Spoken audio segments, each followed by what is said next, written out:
প্রিয় ভাই আমার, যদি তুমি সফল হতে চাও তাহলে কাল নয়, আজ থেকে শুরু করতে হবে, এখন থেকে শুরু করতে হবে।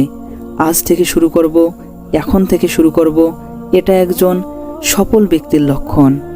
আর তুমি যদি সফলতা পেতে চাও, এর লক্ষণ তোমার মধ্যে ফুটিয়ে তুলতে হবে, এই লক্ষণ তোমার মধ্যে জাগিয়ে তুলতে হবে।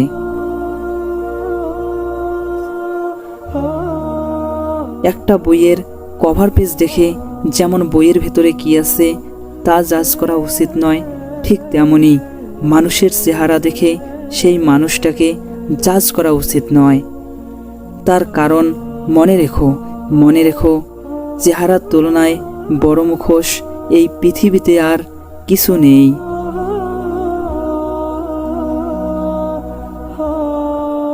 মনে রেখো, নিজেকে সুখে রাখার দায়িত্বটা নিজেকেই নিতে হবে। হ্যাঁ, সবার থেকে পরামর্শ নিও, কিন্তু সেটাই করো যেটা তোমার মন তোমাকে পরামর্শ দেয়।